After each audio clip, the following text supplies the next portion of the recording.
ne maame na ebe wono ena amamra mani mu owo ko obiri konfo anoche se bosom kase friend se baane mo a wode bo asanteman ene efiri obesinde sa abasobode ye de ma wo bo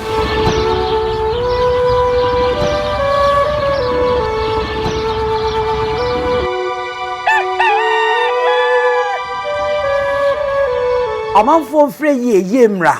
mfre yemra 1978 men's boutique and traditional wear ena efre nananom ahemfo nananom ahema nananom achiame obi a wukodi hene anase akonfompo se woba 1978 men's boutique a eye kente nananom entoma yetutu eguso edeko eyie de de eya agefro kente papa bi edi ko dwabo ase ope ahenema ope furugu ope neche ope chachao anase ope abahema duku ade bobo wonsa entoma wo be fra kente papa bi a obetu eguso de a eye 1978 men's boutique a location no ewo edum ye ben Access Bank bomoden na bra na eni ye medidwa na wonu hu da betumi afre wo 0265188889 1978 men's boutique was say na nanuma fade de a aha ena obenya na moroso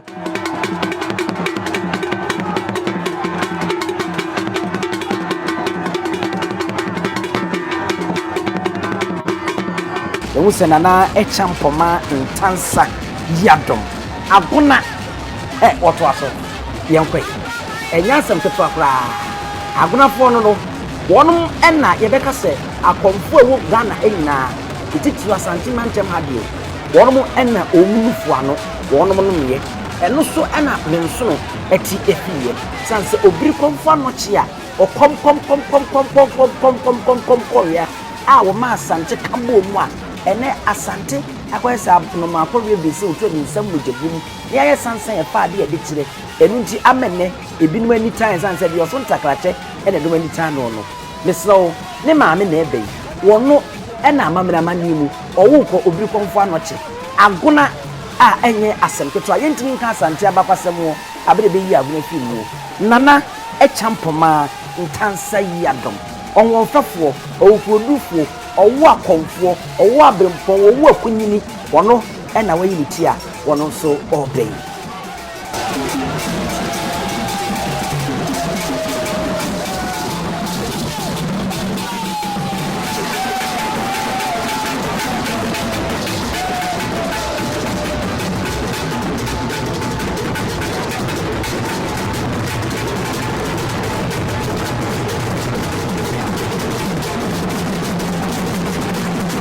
Tepa manhene ene ne manhema wa akonya se dwumadi bia no omo egbo fufuo mu na omo de ba emfa ho eni afade a openso de beto se eno ena wono yo anase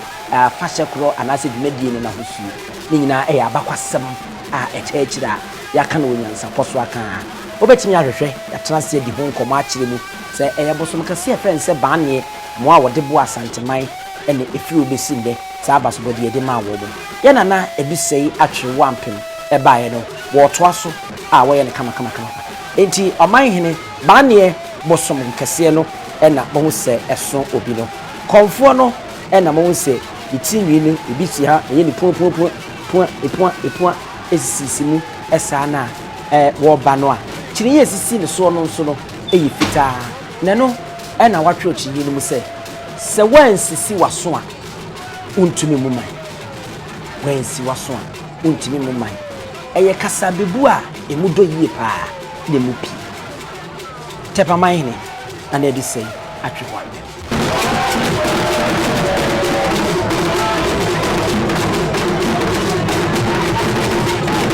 nana no so baaye wabeboa pa sanse menkan kra me ebusua panyi wusu aduom na meka ensentwafo a woto nsafreye abra ne kromu na opese akyerɛkyerɛfo sukuu eba ho Teachers Training College tonsa e de frɛ Osei yaw adutwum no nyamfo hwɛ nwoma esua ensem so amanyomfo ni ntini adutwum wuro eba ya atema me mo kasa yi na kyerɛ administration blog grade na ene ne man no omotimi aboa wo no mosi e ma refi sɛ Tepa man ni te sɛ Oliver Twist won mo nursing trainee e wo krom nanso wa mana nso wa ɔsenya no nko a ɛna boa ma man enkyekere konkan ɛno nti no hia teachers training college ɛno nso ɔbɔ mmɔden a me ne mo kasa yi eguso a ɛnya asɛm ketewa koraa ɛnema bebree wi ɛne yɛ ka ho bebree ɛna Tepa man na ebi sa atwe wampem wɔne ne hema wɔn ɛba yi wɔn aboa na ɛma Tepa etu pon ɛkwa na adeɛ baako a na me de twetwe na nani ɛnɛ mɛka na na ehwe mfonyi na obehu ɛma me ka nana ukure de ɛfɛ obon mo de nanso wo kwan ya yedi wura mu de ayese twono no enya ayese osidi na na se bridge no iguso aye ho adwuma no kwasem ni me ko ho ache ebi kura me ka sei na na mo ma ye ho adwuma dada e Tepa enya asento a enti Tepa man ni na na ebi sei atwere wampem wone ne man hema ɛna wɔn mo ɛtoa so a wɔn mo ɛbɛ fefefefefefe wo bu kurukuru krakra na na ɛba se enyo no nko a wo ye ka bosoma ye ka ne se baanie na o na hyenso de ti ubehu enkwada empanyimfo maba mrantie a won mo wo mu bia na o mo so ye fitaa na won mo husuo o mu su no akoye se sebio mo fancheme wo mo ese bia wonya yade bia fen se ede ese ho no adam kokko pa e ho no dam yellow pa e da no mo maso e bi da wo mo nan bi da wo mo nsa ho a baanie bosom no na hyenso de eno no boa wode boa men krofo a wo mu niba enyaba ahyensode a ewo wo mu ntem a e ma yidi se wei eye ba ne Tepafo e na ebe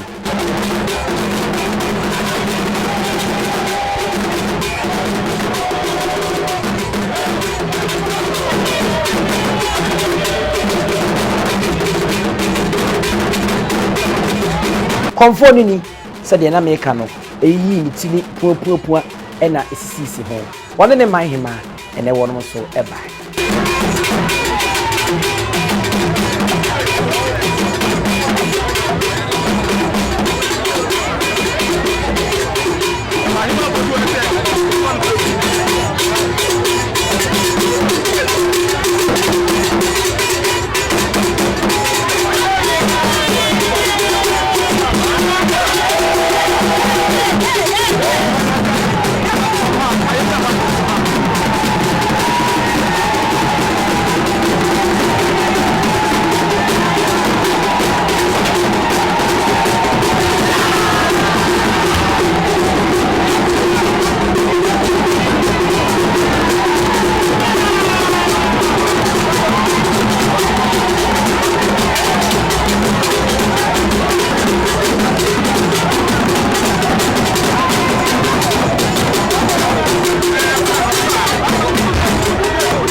saa enso ena mehu tepa manhene aha baane no abakwasem efa no ho e wa asante mantem ha no emu odu yie pa so already ma atwa hia no ne ma eye baane sabe bosom kase no ne ma eye ahyensode wonom na atwa no ho ahia no da bia wo hia wo dem sonko a eye fufuo ene wo ye wo nyina na wo de pani na behwe efiri wo hen na so tama so apaka no ye ntimi anya kwan enwu ne nase no entwa ho mfonyina nkyere mu afei mo hwe firi ne nase na edikosi ne soro afei kinye bia nu se senia me kire ye no no ene ne ma tutu dwa no saa no opemso na fade no etie sabe so hwe Tepa manhene ene ono so watwe ne ti ayi ne ti a wonne mu nyam wonne ne manhema ka ho ene ne dom baane komfo baane bosom kese ono ne yakuru so ye de nwera akuru so a eso kwabanane a wonum nyina fe no mayi wo muti a wonum ebe dwabonase no nyina ebe ka ho amene akwaside no edika fi champion bi no aduonu enan no ya hye saa efen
Anderson,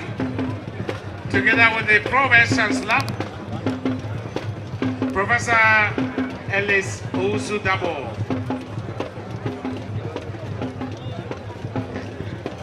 The Registrar at KNUST,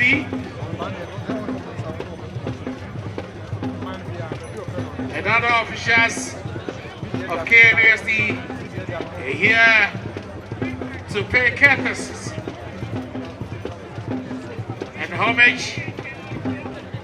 to the King of Ashanti.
si kuro ni mu a wase wa dɔre sra